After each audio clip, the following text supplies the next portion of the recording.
नासिन हैदराबाद में मैट्रिक की शागिर्दियाणी पुरस्कार नमूने फौत थी वई। डॉक्टर नींगरी के वारसन तरफा ॾिनल बयान के शकी करार ॾिनो आहे।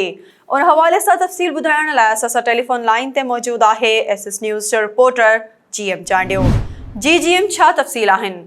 जी बिल्कुल, हैदराबाद में मैट्रिक की शागिर्दियाणी पुरस्कार नमूने पहुंच थी है। वारसन मूजिब 17 वरनि जी अलीशा दी जावेद आरई घर की छत तां किरण सबब सख्त ज़ख्मी थी पई। वारसन जो चवणु आहे त अलीशा के ज़ख्मी हालत में अस्पताल नहीं हो, जिथे वो ज़ख्मनि जा सूर न सहण सबब फौत थी वई। अस्पताल के डॉक्टर फरहन सां असांजी ॻाल्हि ॿोल थी आहे। डॉक्टर जो चवणु आहे त नींगरी अस्पताल पहुचण खां काफ़ी कलाक अॻु जी फौत थियल हुई। डॉक्टर नींगरी के वारसन के ॾिनल बयान के शकी करार ॾेई छॾियो आहे। पिंजारी थाणे जी हद पिरेटाबाद वारे इलाइक़े में नींगरी जे पुरस्कार नमूने फौत थियण वारे मामले ते असां जी पिंजारी पुलिस सां बि ॻाल्हि ॿोल थी आहे। पिंजारी पुलिस जो चवणु आहे त वारसन असांखे इतला खां पहिरियां ई लाश अस्पताल खणाए आया। हिननि चयो त असांखे हाणे वाक़े बाबति मालूमात मिली आहे। पुलिस चयो त वाक़े वारे हंधि जो मुआइनो करण ऐं पोस्टमार्टम रिपोर्ट अचण खां पोइ ई वाक़े बाबति असल हक़ीक़तूं साम्हूं ईंदियूं।